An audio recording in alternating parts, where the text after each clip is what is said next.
Welcome. The upcoming session you are about to see is regarding the importance of safety and security, and it provides a general overview that can be relatable for any classroom, school building, or office. We are required to have an all hazards plan so that we have a resource to use for a variety of emergencies in which staff and students can respond appropriately and be safe. We invited John Baker, an expert in safety and security, to share his expertise with us. Thank you in advance for your prompt attention, and keep in mind that you will be required to complete a quiz at the conclusion of this session. Thank you. Well, hello, everybody. I'm John Baker, and on behalf of the Lincoln Intermediate Unit, I'm just thrilled to be here today as we begin a conversation about preparing for school emergencies. So we're going to be spending about the 60 or next 90 minutes together. And my goal here is that you not only have a deeper understanding about how to prepare for emergencies, but that you also leave this time that we spend together feeling empowered. This is nothing that you have to be afraid of. The reality is schools are safer than the communities in which we reside, and we'll be talking more about that shortly. So you really want to approach this as, how can I prepare in the event that something does happen? But the reality is many of these things will never happen. So here's our goal. Today, we're going to start going through this presentation, and there's some things that we want you to take away from this. First of all, we want you to take away that you're going to be going through the changes that have been made in your all hazards plan. We're going to be talking about the importance of situational awareness. But before we do that, we need to take a few minutes and just thank the folks here at Lincoln IU, because you've just completed a process of writing a new all hazards plan. And your entire organization got involved in this, right from the executive director's office all the way down to folks that are in the classroom. And you folks did a great job at doing this. But unlike a term paper that you might write for school or some document you might prepare, we have to remember that an all hazards plan is a living document. It's a document that's going to continue to evolve and adapt and change as we learn new things, as new leading practices come out. But your folks have given you just a fantastic foundation to start with. Now, again, we just want to cover our goals. As I said earlier, we want you to feel empowered. There's nothing to fear here. Remember when I said that schools are actually one of the safest places in your community. You're actually in more danger driving to and from work than once you arrive here at your school. But that doesn't mean we don't take time to prepare. And in fact, it's because of that preparedness that our schools, in fact, are so safe. We want you to be thinking about, what is your role in the event of a crisis or an emergency? And what is the bigger role of the entire organization? And then we're going to spend some time reviewing Lincoln IU's most recent all hazards plan with the updates that they've made in order to become state compliant and build a plan that's really going to work for you. We're going to be kind of wrapping up our time talking about very specific strategies that you should think about applying, whether at your workplace or in your classroom. And then finally, we want to spend a little bit of time evaluating how you can help. How you can help when something bad happens. Now look, historically, when we do this type of training for schools, we focus most of our energy on classroom-based staff. And rightfully so. After all, it's the folks in the classroom that are caring for the children. And we have that very special relationship with our kids. That lotus parentis is a legal concept which says, in the absence of the parent, you are in fact the guardian, school, and you need to care for this child. But we've expanded that definition. In fact, since Act 44 of 2018, Pennsylvania has told us we need to train everybody at the school. Just not our classroom-based folks, but the folks in the front office, your maintenance and custodial staff, folks in the cafeteria, support staff, itinerant staff. Every adult in the building needs to receive this training. it's critical that you take time to figure out what your role is. Because the reality is, when something bad happens, we need everybody to step up. We need everybody to actively participate. So we're going to spend some time talking about how might you participate with different emergencies that might occur at your school. Now, here's the great thing. Here is the bonus. I've been married, by the way, to an educator for the last 34 years. Cindy teaches third grade in a public school district. So for 34 years, I've heard my wife come home after in-service days and reflect on some new strategy that they have to come up with, some new program.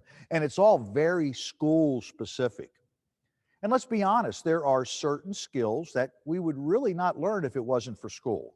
I don't think any of us would have mastered filling in ovals with a number 2 pencil, or walking down the right-hand side of a hallway in silence when we were in elementary school. You remember that? Those are school-specific skills. But what we're talking about today, and what is the great bonus is, these are life skills. Remember how I've already said a couple times that this should be empowering? This is the type of training that when you get home, you're going to want to talk to your loved ones about. You're going to want to call your kid who's living on a college campus right now. You're going to want to talk to mom and dad about this. You're going to want to talk to your spouse about how they could use this at their workplace. Because the strategies that we're going to talk about will help keep you safe no matter where you're at. Whether you're here in a school, or whether you're at the mall or the grocery store, or walking your dog through the park, or just doing life, these are life skills. And you don't want to forget that. And that's what's so empowering about this, that this is going to increase your situational awareness and your ability to respond when bad things happen, no matter where you're at. Now, look, it all starts with situational awareness. I'm going to say that again because it is so critical. It all starts with situational awareness. Before we even begin talking about this new plan, we have to discuss situational awareness. Because without situational awareness, you lose the ability to gain reactionary time and reactionary distance when something bad is getting ready to happen.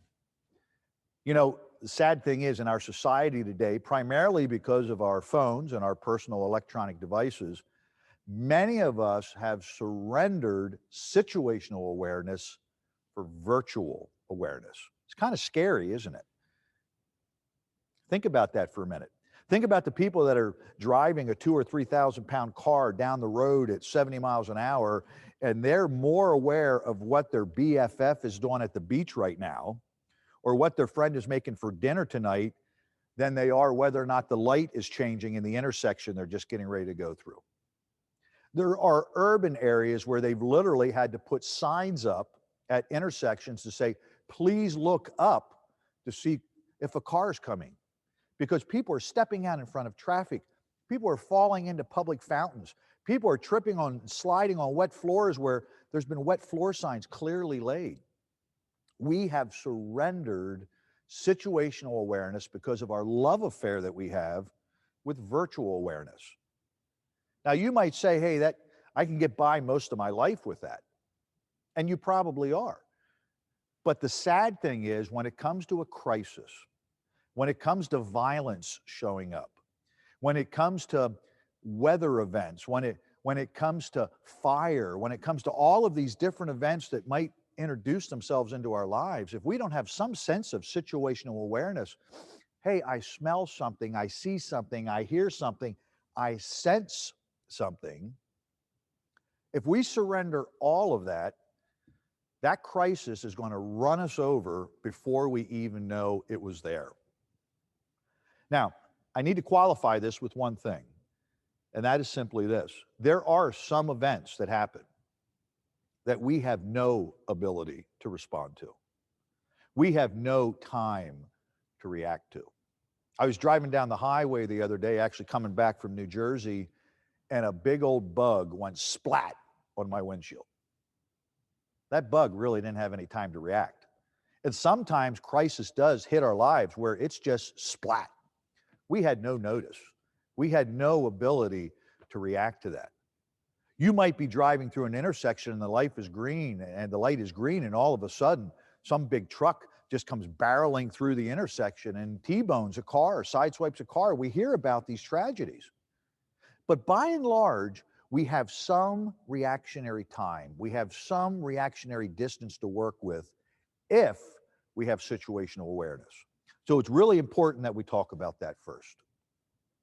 Now look, when we talk about situational awareness, there's a couple things to think about. There's actually a couple components to situational awareness. The first one that we want to be aware of is probably the most obvious. We want to be aware of our surroundings. We want to be aware of our surroundings. We don't want to be walking through life like this with our head bent down at a 45-degree angle, looking at our device, not looking to our left, not looking to our right, not occasionally checking behind us. As we move around, we need to have some awareness of what's going on. As we're filming this video, I walked into an auditorium this morning.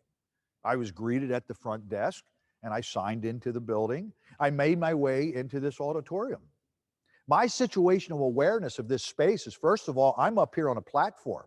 I better be aware that about 4 feet in front of me, there's about a 5-foot drop. I could literally walk right off the edge of the stage if I had no situational awareness. If while we're filming this, all of a sudden the fire alarms go off, I need to have some sense of which way should I go.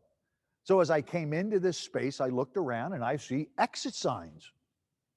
I see exit signs all around me. I have already thought subconsciously about I'm going to head to the nearest one, which is just off to the right here, a few feet away. Why would I run the whole length of the auditorium to get to an exit when I've got one real close? How do we apply that in our real lives?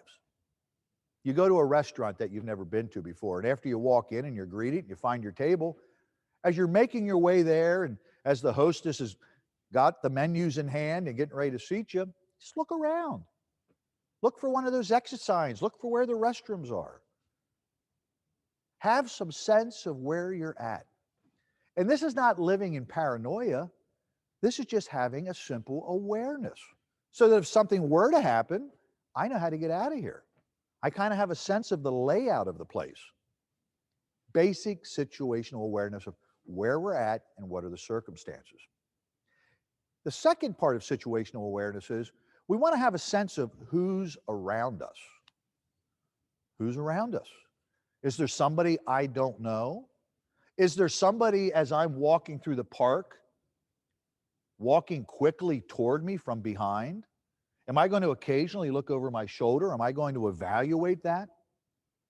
Am I going to trust, we'll be talking about this a little bit later, am I going to trust my sense of maybe fear or concern?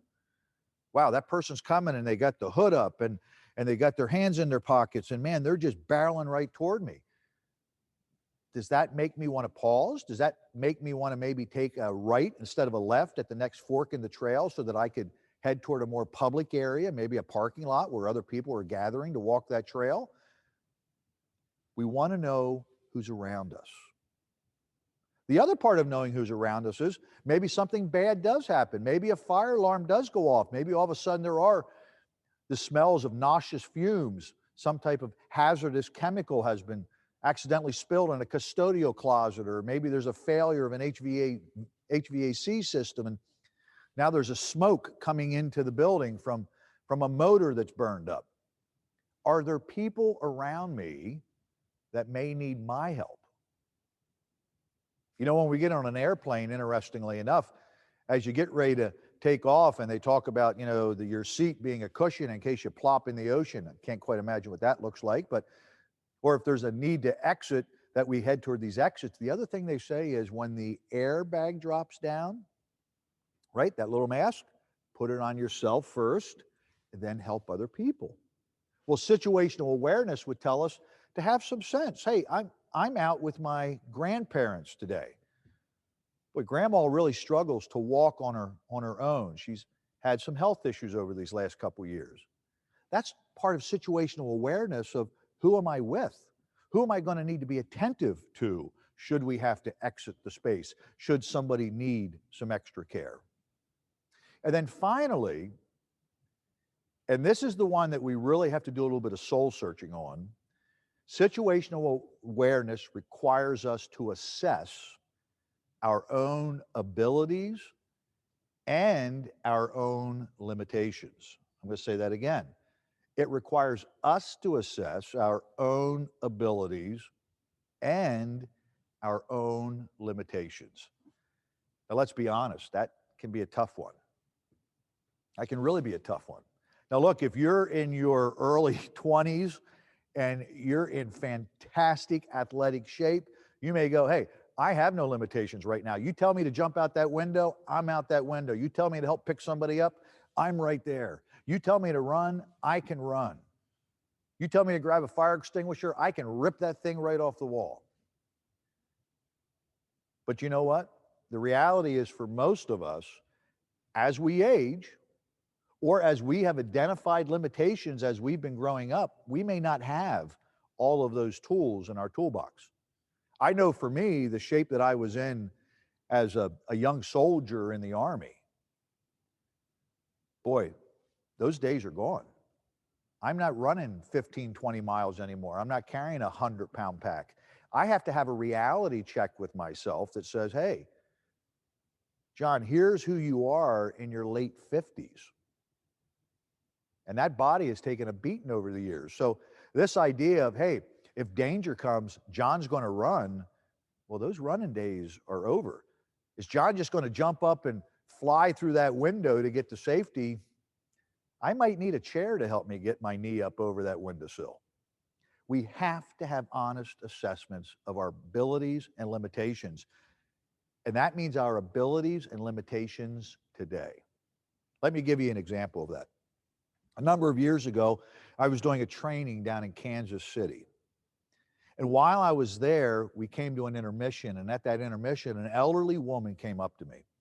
And she thanked me for the presentation and how she had found it so informative. And she said, I have a situation that I want to ask you about. Do you have a minute? And I said, absolutely. She was just a sweet old lady, kind of remind you of everybody's grandmother. And this is what she said. She said, look, I'm widowed. And I live in a neighborhood that's starting to change. We're all kind of getting older, and the neighborhood's starting to change. It's starting to get a little rough. In fact, in the last year or so, there's been a purse snatching down the street, and some people got their cars broken into. There's been some daytime burglaries of some of the homes. And she said, when my husband was living, he always said to me, if you're home and somebody breaks into the house, I want you to push the dresser in front of the bedroom door and then call 911. She said, what do you think of that strategy? I sat there and thought for a minute, and I asked her one question. Tell me about the dresser. Oh, the dresser. It was my grandmother's dresser. It was a special day when my mother finally let us have grandma's dresser. I remember it took 4 men to carry it up the stairs, and that was with the drawers out. Have you ever moved the dresser? Well, you know, a few years before my husband died, we replaced the carpet in the master bedroom. Those two fellows that came to put that carpeting, they grunted and heaved and worked. They said, wow, this dresser is built like a safe. They couldn't believe how heavy this oak dresser was as they struggled to move it to install the carpeting. Well, I stood there for a second and just kind of let that hang in the air. And she was a smart gal. And I said, so you're planning on moving the dresser? And at that moment, a light bulb went off in her mind. The reality was she wasn't 100 pounds soaking wet. That dresser is on carpeting. The two guys had just changed the carpeting could barely move it themselves. It took 4 guys to get it up the steps. And here she, all these years, have had this plan for probably the last 40 or 50 years that she's going to push the dresser in front of the door and call 911. She just gained personal situational awareness. And you know what? In about the next 5 minutes, we had a discussion about how her neighbor could come over and help put an auxiliary lock on that bedroom door because it was an old door and didn't have a lock on it. How she could create a safe place in that bedroom without having to think about pushing that dresser over to the door.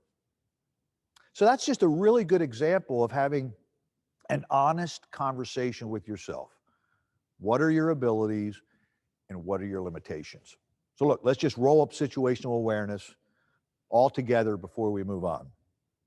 Situational awareness includes an awareness of your surroundings. It includes an awareness of who's in that space and who is around you. And finally, it requires an awareness of what your own abilities and limitations are. Now, everybody has a different sense of awareness. You know, awareness is kind of like common sense, and we'll talk about that in a second. Awareness is made up of quite a few things. One of them is it's made up of maturity, life experience. Life experience shows us things, right? That's part of our awareness. Just because we have matured and seen things, that's an important component of it. Our experiences play into our awareness, our education, our training, our natural sense of awareness and intuitiveness. You know, in every social circle, there's always that one person who's always about a half a step behind. And they're usually a good-natured person that kind of laughs about it. They're the ones that if you've gone out to dinner and you got a group of people and somebody tells a joke, everybody else has laughed, and then it takes another second or two for that person to kind of kick in and get it. They're the ones that if you kind of say something, they kind of have that duh moment to them. And you know what? They are great people to be around. But the reality is we all have different levels of awareness. The other year we had a department Christmas party. And one of the things we did is that everybody came in, the host of the party gave us a set of those reindeer antlers that you put on your head. And throughout the evening, somebody would take off their antlers. And then somebody else would see that and take off their antlers. And then somebody else would take off their antlers. And it always came down to the last person who lacked the situational awareness to see that everybody else had quietly slipped off their antlers and they lost that round of the game. That's a perfect example of having situational awareness. That are you really connected? Do you have that intuitive sense of what's happening around us? And then obviously, for some folks, we struggle with both cognitive and physical limitations. That impacts our awareness. You know, somebody who maybe is spending life in a wheelchair, their ability to quickly grasp a 360-degree view is very different than you and I. For them, they might have to manipulate the wheels or move that joystick and physically turn their body. I have friends who have had neck and back surgeries in the past, and just simply the idea of rotating their head to kind of get a panoramic view of what's around them is limited. So all of these things roll up together to help us define what awareness truly is. And many people call this awareness common sense. Common sense. But I got to tell you, and you've probably experienced this in your life, there is nothing common about common sense. Because of all of these different variables we just talked about in awareness, people have a different way of arriving at what we would call common sense. Have you ever taught a teenager how to drive a car? Kind of scary, isn't it? Some white knuckle events there. We see TV commercials like for auto insurance and stuff where the one parent's trying to teach their child how to drive and they've got a stress ball, they're squeezing a stress ball and they got their hands on all the grabs in the car as they're approaching that intersection and the brakes being applied a little too aggressively. When you teach that young person how to drive an automobile, they are experiencing and learning and gaining knowledge, which will eventually lead to a good common sense about operating an automobile. But a child doesn't just hop in that car and have a natural intuitive sense of how to operate a vehicle. Common sense is not that common. It is a skill, it is an experience that has to be collected through life. And sometimes you've probably caught yourself doing this. We assume that somebody would know about that because to us, that's just common sense. Well, you know what? If they've never had to do that before, it's not common to them. So we have to be careful when we talk about preparing for emergencies and situational awareness and how do we respond to an all hazards plan to make statements like this. Well, you know, it's really all just common sense. Is it really? And does everybody have that same common sense? My guess is it doesn't. And that's why we're going through training like this. We want to give people experience, we want to give people training, we want to give people understanding so that we can create common knowledge and common experience. And guess what? That helps create common sense. Now, some of you may have heard of this before. Many of you probably haven't. I've talked about the OODA loop now for probably the last 15 or 20 years. Do you realize that you OODA loop a lot? You probably OODA loop thousands of times a day. You are a habitual OODA looper. Every person watching this video today OODA loops, and you probably didn't even know it. So John, what is OODA loop? Well, as you can see by this diagram, OODA loop consists of four main components: observe, orient, decide, and act. Well, that's nice, John, but what the heck does that have to do with learning about how to prepare for a crisis or a tragedy or about the all hazards plan? Well, this is critical. So just bear with me for a minute. We're going to get a little bit into psychology here. We're not going to get over Psych 101. So if you got through that in high school, you're going to be fine getting through this. And you're going to walk away having a different understanding of how people react and respond when bad things happen. First of all, the OODA loop was developed by Colonel John Boyd.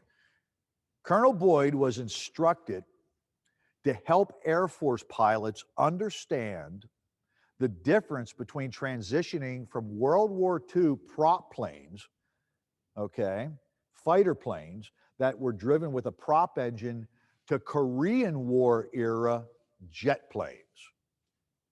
Because what was happening was these pilots no longer were just flying 200 or 300 miles an hour and had some machine guns out in their wings, and you'd see it in the war movies, you know, they come up behind that enemy plane and they get them in their little sight in the windshield and da, da, da, da, da, da, da, da. They were no longer having dogfights like that, which were relatively slow speed. Now they're in these supersonic jets, and they've got these crude little radar screens between their knees on the dash. And they're shooting air-to-air rockets at each other, often beyond the line of sight. So they would only get a few seconds of reactionary time, beep, beep, beep, beep, beep, beep, and they'd be blown out of the sky. So Colonel Boyd was tasked by the Air Force to come to some understanding as how can we speed up the reactionary time? And in doing that, they discovered a function that every human brain runs through. And here it is. It starts with observe. Now, I'll give you an example today, because again, I said you have probably OODA looped a couple hundred times already today. You're going to probably OODA loop a couple thousand times before the day's over. When I came up here to begin this presentation, I had 6 steps to come up. And most of OODA loop, by the way, happens subconsciously. I don't really have to think about it. But as they said to me, hey, make your way up onto the platform, I began to come around the side of the stage and I saw steps. I observed the steps. I then oriented myself subconsciously to those steps. Hey, I'm about 2 or 3 feet away from that bottom step. And you know what? My life experience taught me a long time ago, when my mom probably taught me how to walk up steps, because I don't have to sit on my butt and scoot up and down the steps anymore, right? Although that can be kind of fun. I learned a long time ago that when I get right to the bottom of that step, I'm going to push off on one foot. I'm going to raise and bend my knee on the other foot. I'm going to come up onto that first step. I'm going to follow and bring my leg up. And then that leg, guess what, is automatically going to go to the next step. And we're going to walk up those steps. So I observe the steps. I orient myself to the steps. I better get ready to start stepping. I decide what I'm going to do. Okay, John, here's where we walk up steps. And then I act. This all happens in fractions of a second, day to day. You woke up this morning, opened up your eyes, laid there. Oh, it's morning. I better get up. You OODA looped when you said, oh, I'm laying right on the edge of the bed. Well, that's great. I can just swing my hips sit up, put my feet down on the floor, and get ready to stand. Had you woken up and you were in the middle of some California king bed, you'd be like, well, I better roll 2 or 3 times, get myself to the edge. You OODA loop all of the time.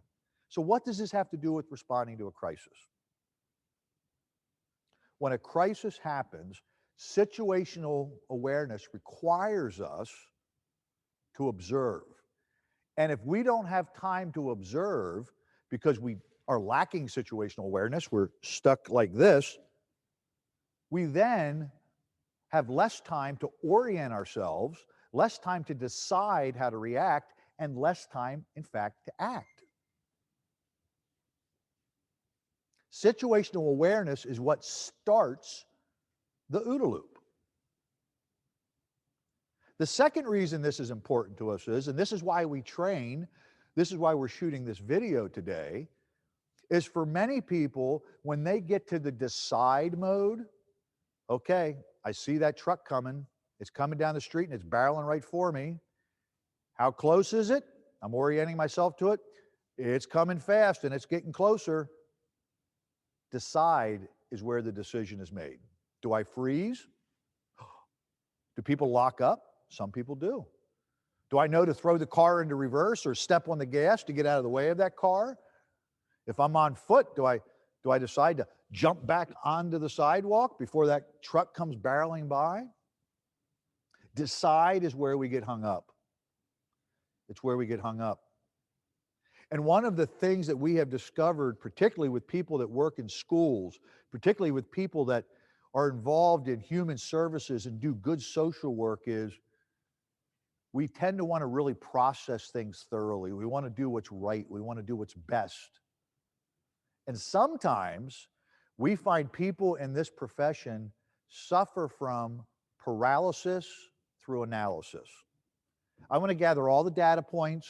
I want to have a clear understanding of what the unintended consequences are be, and then I'm going to develop a strategy. Did you ever sit in a staff meeting? Have you seen that process go on? Hey, you know what? I don't think we know enough today, so we're not going to make a decision about this. We're going to put this on the agenda for next week. That is a wonderful way, okay, to run an organization. It is a wonderful way to prepare to teach a lesson. We need that excellence. But that very quality that has made you the person who you are and why you're working in education today can become a negative when crisis strikes. Because we get to decide and we lock up. And when we lock up, the crisis keeps coming. So that's why today we want to spend some time training and speaking and talking about this so that hopefully when you leave here and get back to your own schools and your own workplaces, you'll be able to think about some of these scenarios. You'll be able to role play them in your mind so that if it ever does happen, you have already figured out the decide part in your mind. So that when you observe the problem, you're going to quickly orient yourself. You're going to quickly decide what you're going to do, and then you're going to act and get yourself to safety. That is the importance of the OODA loop.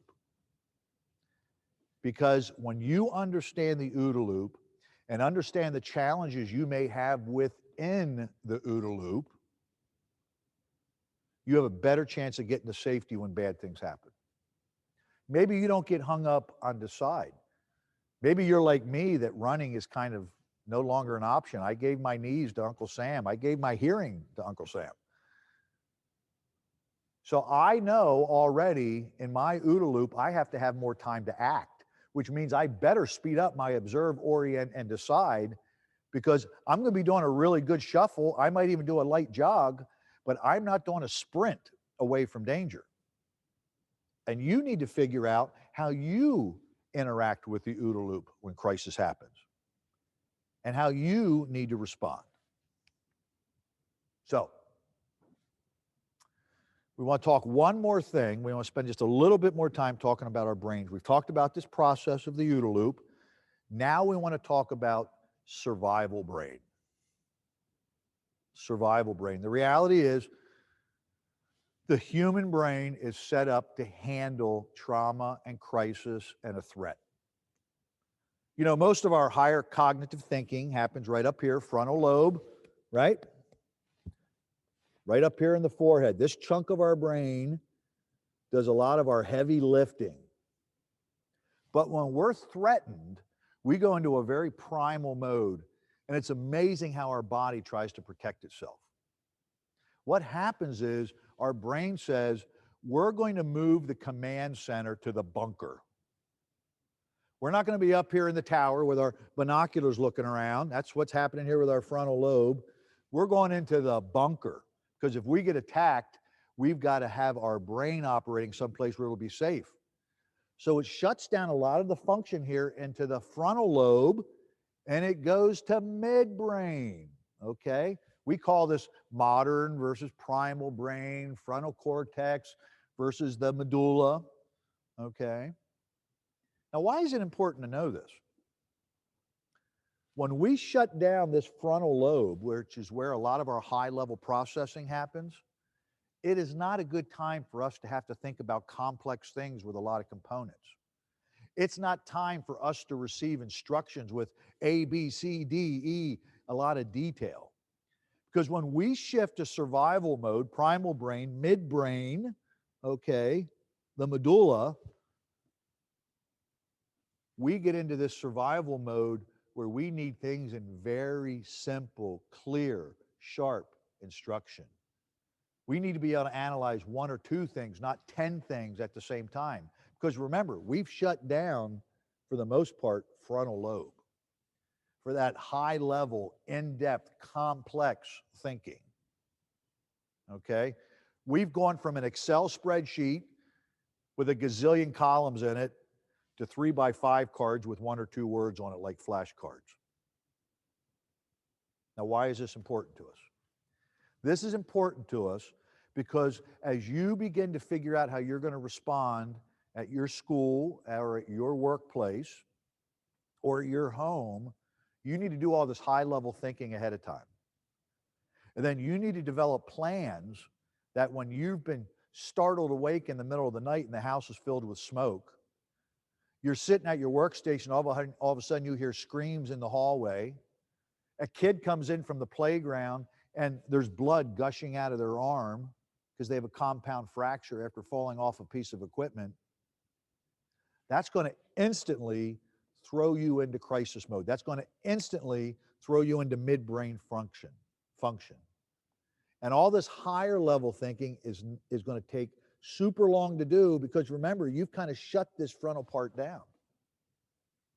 So you've got to think about this stuff now. You've got to render it down to simple instructions and basic understandings of what each person should be doing. Do it now before the crisis strikes. The second reason this is important is if you are responsible for people, whether it's students in the classroom or coworkers or subordinates, or you're in charge of gathering up all the visitors in the building, you need to give them very simple instructions. So if you need to evacuate the building, you don't say, hey, okay, everybody listen up here, listen up. I need you to walk down the hallway. I don't want you to take the first right, I want you to take the second right. Then you get into that second right, and I want you to go past the blue sign, and then I want you to take a left. And then I'm going to send you out to the rally point, out beyond the buses, not where the little buses are, but where the long buses are. And I want you to go out there by the second flagpole, and that's where we're going to gather. I probably couldn't remember that on a good day if I wasn't in crisis. You know what your instruction needs to be? Something real clear like, follow me. Follow me. Stay with me. Right? Because all those people are freaking out as bells and whistles are going off and first responders are coming and people are shuffling around the building and it's absolute chaos.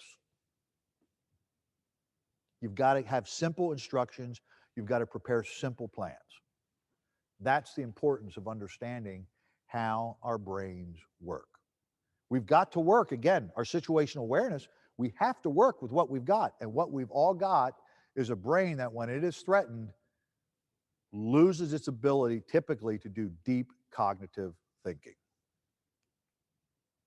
So we're going to transition now into beginning to talk about the new all hazards plan that the IU-12 has put together, that Lincoln IU has put together.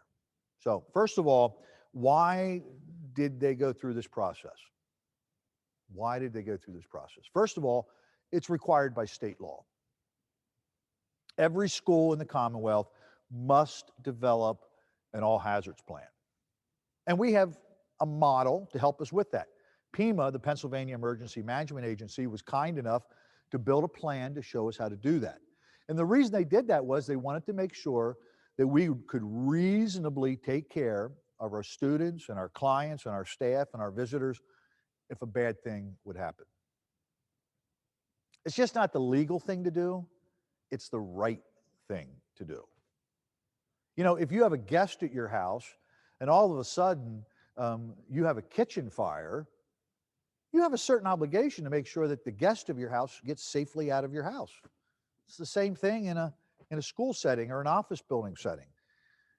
When you invite somebody to your place, it's important that you as the host, you as the person that has this place, helps people get out and be safe. So that's why we're doing it. We're doing it because it is required by law, and we also want to make sure we take reasonable steps to take care of the people that show up at our places of business and our places of learning. We also have to think about business continuity. Business continuity. You know, if you have a fire or you have a sprinkler head all of a sudden go off during remodeling and now you've flooded your building with water, while that may be horrible, the reality is the next day is going to come up and people are still going to need service. In the world of education, we still have clients and students that need our care and need our help. So we need to develop plans that allow us to continue to offer quality service even while we're cleaning up a flooded building or one that's been ravaged by fire. Business continuity is important. While schools are typically nonprofit, we are a key part of a community. The ripple effect of when a school is closed, which in recent days, in 2020, we saw it with COVID. When a school shuts down, guess what? Now there's childcare issues at home. Now there's interaction that is lost for those who need a little bit of extra help learning. There's a lot of things that go along with business continuity in the education world. So we need to come up with a plan to get us back up on our feet as quickly as we can, not only for the organization, but for the community. The other thing we have to remember with this all hazards plan is it is a legal document. In the event that there is a crisis at your school or place of work, your all hazards plan is the yardstick by which people are going to measure your response, whether you did too much or did too little or did nothing at all. It is a legal document in which you could be challenged with in court. And you get the right plaintiff's attorney and they get a hold of your document and start looking at how you responded, you better have a good document and you better have good training and you better have responded in a reasonable way. Or in this litigious society we live in today, it could literally drive you into bankruptcy. It could literally drive you into bankruptcy. And then, as I've said earlier, it is just simply the right thing to do, to have plans to help people when bad things happen. It's the right thing to do. Now, these plans typically consist of 6 sections. 4 of them are national standards, which we consistently see everywhere, and that's the first 4 that you see here: prevention, preparedness, response, and recovery. How should my organization prevent problems? How should we prepare if a problem might occur? Like a monthly fire drill is how we prepare, okay? How do we respond if it in fact does happen? So we've been practicing fire drills every month. Then all of a sudden there's a fire, let's say in the wood shop or the kitchen or someplace else on the property. How do we respond to that? Well, we get everybody out of the building. We account for everybody. We call 911. The fire department comes in and takes over, right? And then we have recovery. That's the 4th one, recovery. Who do we call in to clean up the mess? Do we have to bring in temporary offices, or do we need to find another location for some services to be shifted to until we can get that space restored? What does tomorrow look like? How do we care for people that might have been traumatized by the event? I almost got lost in that fire. I was almost overcome by those fumes. There's an emotional impact. Those people no longer feel safe inside of that space. How do we restore people and move them back to becoming whole and healthy again? That's all in the recovery section. And then here in Pennsylvania, our plans consist of a series of annexes. These are basically sections that have very specific checklists about how to help us respond to certain things. And then typically, the very last tab, because many of these are organizational wide, so you think about a school district, might have 8 or 10 buildings. Much of the plan is at that 30,000 view organizational level. But then we've got to drill down to what happens at the Smith Elementary School, what happens at the high school, what happens at the middle school. So that last tab is typically very specific building information. And this is how the plan is made up. Okay, so who's going to read and use this all hazards plan that we just talked about, made up of these 6 sections? Like I said, it's about a 200-page document, easily fits into a 2-inch ring binder, but that's still a lot of content. Well, somebody in the maintenance team or a classroom-based person doesn't need to read all of that, and most organizations come out with some type of Reader's Digest version, some classroom or workstation guide that might be a couple pages laminated and put together, tell you very simple things like, hey, if there's a fire, what do you want me to do? If there's a hazmat event, what do you want me to do? If all of a sudden somebody becomes violent, what should I do? How should I respond to that? But there are some people that are going to work with the whole document. And those are typically the leadership of the organization, building principals and supervisors, your local first responders, fire, police, EMS. And then every year here in Pennsylvania, your local county emergency management agency is required to get a current copy of your plan every year. So those are the folks that'll be working with the whole plan. But there are a few things that we do need to think about with this plan. Okay, so what do we need to know about this plan specifically? First of all, many disasters require both an individual response as well as an organizational response. And I'll give you an example. A custodian's walking down the hallway and they smell smoke. Well, individually, that person's going to go investigate. And sure enough, as they get to a room and open up the door, they see smoke bellowing out of the door. They immediately go and grab that pull station to alert the rest of the building, and the alarm goes off. That was an individual response. Now the organizational response starts. The building evacuates. We have to account for staff and students. We have to greet first responders as they pull up and get them to the area of concern. We have to decide, are we going to be able to go back in the building and finish the school day? Or are we going to need to think about calling school buses? How do we notify families that there might be kids heading their way? Many of these scenarios require both individual and organizational responses, and the plan covers that. The plan also provides us with some reasonable guidance. Doesn't cover every what if, provides reasonable guidance so that you understand what is the end goal. The fire alarm went off. I need to get myself out of here. I need to get myself and my students out of here. I need to get myself and my coworkers out of here. It's not going to have every possible what if, but it's going to give you that basic concept of get out of the building, gather at a rally point outside so that we can account for you and make sure that you're safe and you get the care that you need. So we're going to cover good basic guidance without every what if.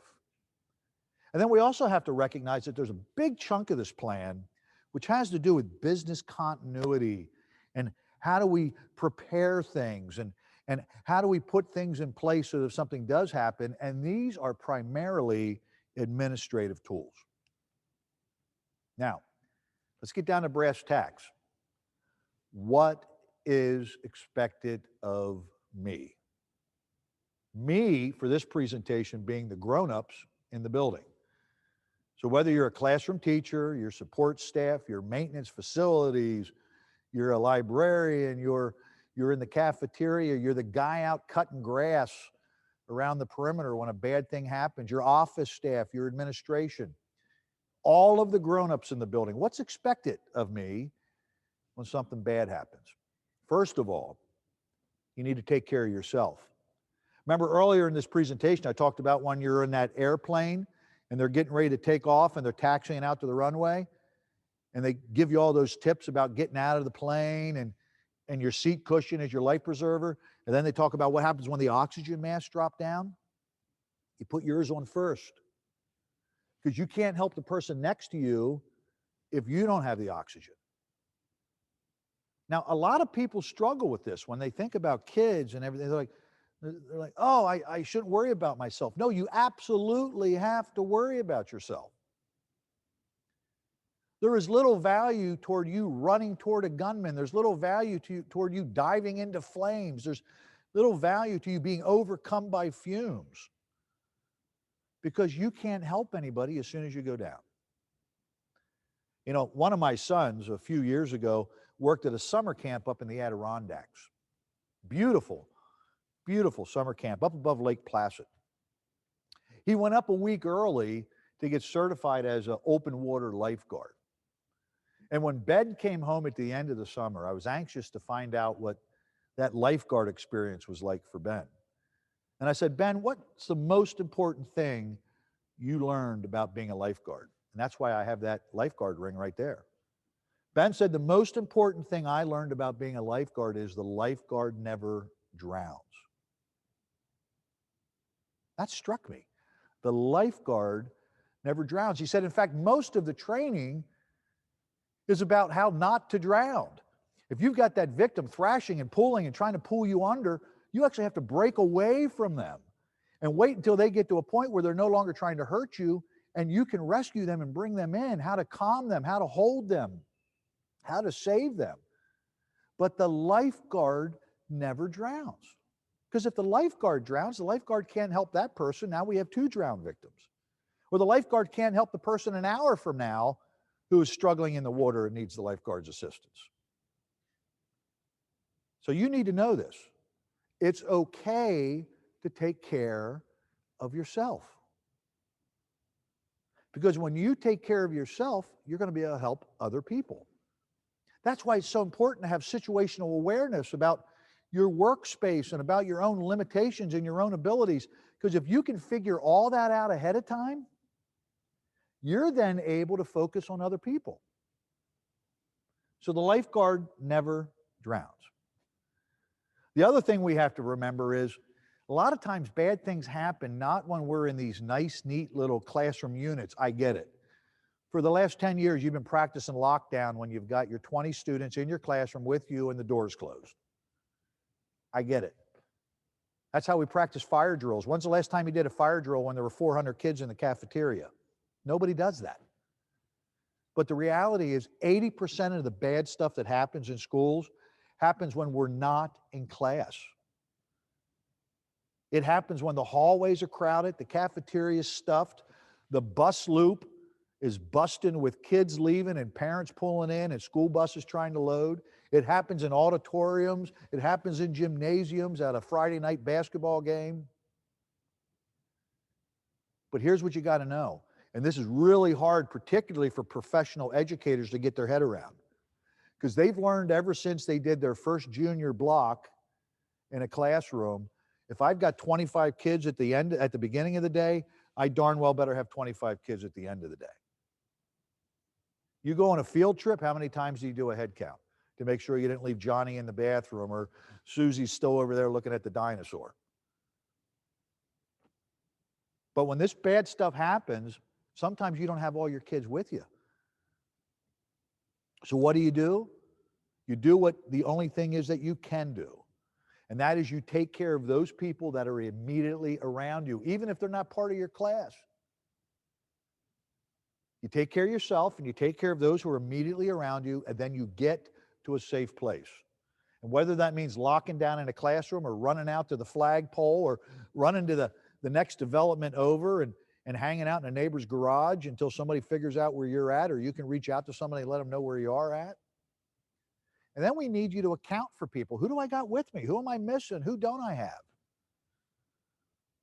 Because at some point, I'm going to need to reach out to somebody and say, hey, this is Mr. Baker, and I've got these 10 kids with me. And by the way, I've got a paraeducator and I got the librarian with me. And we're okay. We're going to have to account for ourselves and who we've got. And then on top of that, we've got to figure out if there's some needs. You know, a lot of times when bad things happen, and don't be thinking about active shooters and those types of things, somebody coming in and spraying the building. You've got a better chance of being struck by lightning than you ever do of being shot in a school. But do you know what happens when a bunch of people flee out of the building? Johnny trips and falls and ends up getting his hand stepped on, and he's crying. And Mary, she got bounced off of a door jamb because some big guy came plowing through to get outside. And that poor kid got her head banged against the door jamb, and she's sitting there holding her head. And we end up with injuries just related to getting out sometimes. So we got to figure out who's hurt, who's under such emotional distress that they can't even really move forward.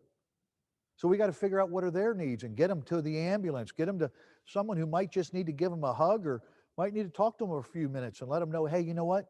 The danger's gone. You're safe now. And then if you work at a school, you're going to need to help get these kids reunited with their family. Can you imagine what that's like? I've never experienced that. I've never gotten that phone call that said something bad happened at my kid's school. Get here now. Can you imagine what those families are going through? But we're going to need all hands on deck. And it doesn't matter if you're a classroom teacher or you just climbed off the lawnmower or cutting grass at the school or you're the custodian or whatever. We're going to need help getting families reunited with kids. And the quicker we get that done, guess what? We get to go home and hug our family and our loved ones.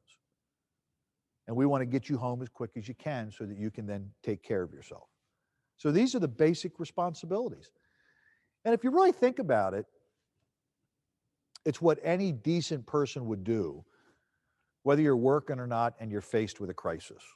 You know, you come upon a vehicle accident and you're the first one there. I would hope you'd pull over and hop out and, hey, can I help? I got a first aid kit. Can I dial 911? You look cold. Can I give you that extra coat or blanket I have in the back seat of my car? I'm going to stick around until people show up to take care of that person and I can turn them over to them. Then I'm going to leave. These are just basic, decent things that people in a country like ours do to help one another. This isn't really extraordinary. It's just what we should do. It's what we would do so that our parents are proud of us and we feel good about ourselves. It's simply the right thing to do. So, when we talk about disasters, we can really boil this down to three basic expectations we have of any person or group. I'm going to discuss them in 3 E's. Around the nation, particularly when active shooting incidences in schools were really hitting a peak, people started talking about this idea of run, hide, and fight. I'm okay with the run, I'm okay with the hide, although I don't think hide is particularly empowering. And I really struggle with the word fight, because we're not asking people to fight. We're not asking people to go out there and hunt down bad people in the hallways and get all karate ninja on them and, beat them up, not fight. So we're going to talk about it with 3 E's. We're going to talk about when something bad happens, we want you to escape. If you got to stay put, we want you to enhance your location, actually take some steps to make it better. And if you have to engage a problem, whether it's violence or whether it's somebody coming in with a cut on their arm and you simply got to find something that can soak up a lot of blood and wrap it around and hold some pressure. If it means grabbing a fire extinguisher and helping put out a small trash can or mulch fire until the fire company comes, there's times we have to engage a problem. So we're going to talk about this in the context of the 3 E's: escape, enhance, and engage. Now, what's important with this is that we have to go right back to situational awareness. We have to go back and think about, what are my abilities and what are my limitations? Again, escape might look very different to someone who can sprint down the hallway if they're on the track team, or somebody like me who's going to do a really aggressive shuffle, or maybe even a little bit of a jog. I've got to think about that. If I've got to create a safe place, maybe evil showed up in the building and they're trying to hurt people, swinging a baseball bat or a golf club or got a knife in their hands, and I want to barricade myself in a room. Am I picking up desks? Am I pushing 400-pound filing cabinets? I don't know. Maybe I need some type of secondary locking device to secure my door, because moving that furniture around isn't going to make a whole lot of sense for somebody like me. And if I have to engage, do I know where the first aid kit is? Do I know where the nearest fire extinguisher is? If somebody was violent toward me, do I have some ideas about what I might do to deter that person so that I can then get to a safe place?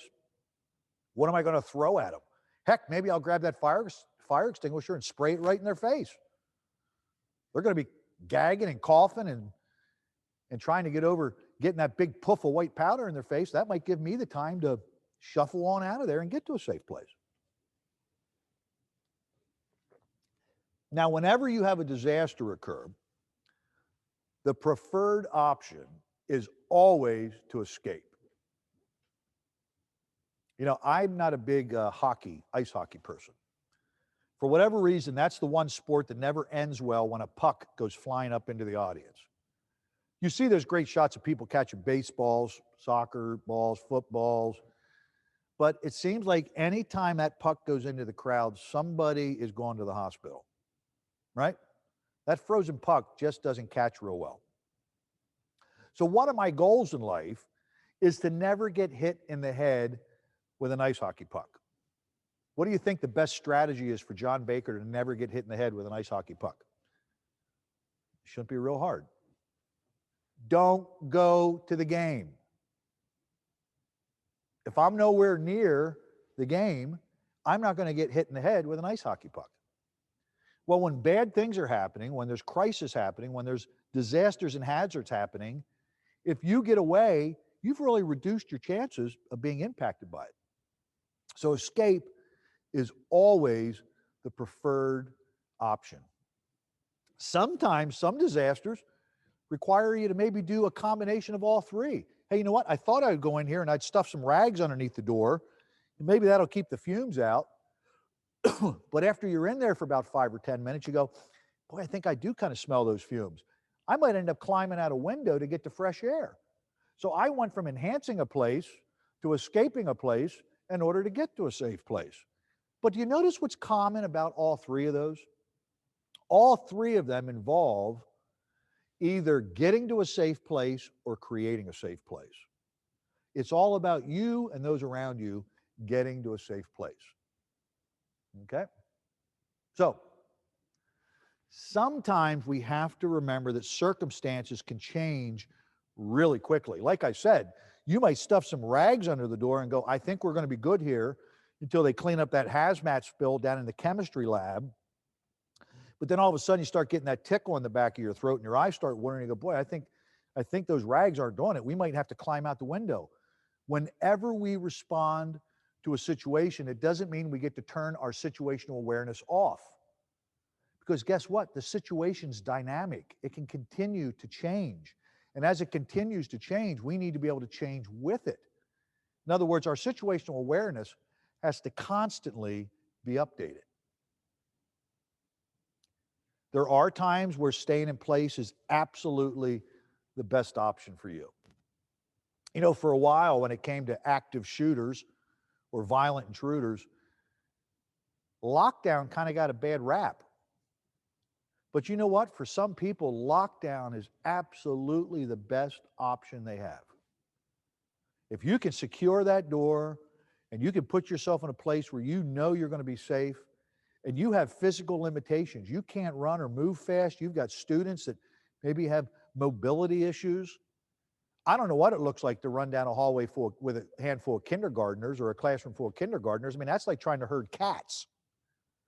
What do you do with that? Getting them locked up in a really good, safe place with having a secondary exit to get out of there is probably the best plan you have. So don't undervalue staying in place. Just make sure that it makes sense. And you know, there's sometimes when we need to render aid. We need to render aid. It takes an active part. You're going to engage the problem. Remember, we already talked about this. Kid comes in and his arm's bleeding. Sure, we're going to call the nurse, okay? But you might need to grab a sweatshirt. You might need to grab something that can just soak up some blood and put some direct pressure on there until help arrives. In those moments, you don't really worry about it being sterile, right? I mean, if the kid just fell off playground equipment and landed in the mulch, that wound is not sterile anyhow. Just get some paper towels, get a towel, get a sweatshirt, get whatever you can, and just apply that pressure until help arrives. There's some small fire. Yes, we're going to pull the fire alarm station because there's now smoke in a school, but it doesn't mean you can't help put the fire out on the way out the door. Then when you get out there, go, hey, you know what? I found a trash can on fire in the wood shop. I blasted it right after I pulled the fire extinguisher station. Fire department's still going to want to go in there and check it out and make sure it's okay, but we can take an active role. Now, as we get ready to wrap up, have you noticed we haven't spent a lot of time talking about violence? We haven't really talked about active shooters at all, and there's a real good reason why. And here's the reason why. We're going to go over just a couple points about that. Schools are safe. Let me say it again. Schools are safe. Statistically, all across the United States, they are safer than the communities that they are in. Kids are in more danger getting to and from school and living at home than they are when they're in school. And that's why when violence does occasionally show up at a school, it shocks the community's conscience because schools are safe. But it doesn't mean we don't train, doesn't mean we don't prepare. The reason kids don't get burned up and staff doesn't get burned up in fires in schools anymore is because guess what? In the 1950s, we said enough of this. And the fire department started working with educators. We started doing monthly fire drills and making sure there were fire extinguishers and sprinkler systems and all kinds of things. So preparation has made schools safe from fire. Our preparation has made schools safe from violence. Schools are safe. We also want to remember to be empowered if violence shows up. Take action, get moving. The worst thing you can do is freeze and do nothing. You never want to be an easy target when things are happening that involve violence. You don't want to be that sitting duck. Movement matters when violence strikes. You know, when it comes to violence and when it comes to things that scare us, we need to trust our gut. We need to trust our gut. We need to call 911. We need to move toward a safe place. We need to escape, or we need to enhance a location. We might even need to take some action. We have to be able to be flexible, but we need to trust our gut because our gut statistically works out every time. In fact, a number of years ago, Gavin DeBecker, an internationally renowned person in the world of safety and security, wrote the book, The Gift of Fear. Now, if you're an Amazon used book junkie like me, you can get this for probably 99 cents with $3 shipping. But what The Gift of Fear is going to tell you is we need to learn to trust the gift of fear that we have. We need to trust that instinct that we've been given. We need to respect it. We need to harness it and use it. And we need to find the right balance. There's a big difference between respecting fear and living in a paranoid life. Okay? And there is absolutely no shame in fear. In fact, I have to tell you, for the years that I was a training officer in law enforcement, if I got done with a really critical call, maybe it was a shooting, maybe it was a big fight, and I got back in that cruiser with that rookie and I said, "You were scared, were you scared?" They would often go, "No." And I'm like, I got to tell you, I was scared. But you know what? When I got scared, I also got moving. Use fear, harness it, use it, and it'll help keep you safe. So what's next? Well, what's going to be happening after this is you're going to need to spend some time with the folks in your building principal, your building supervisor.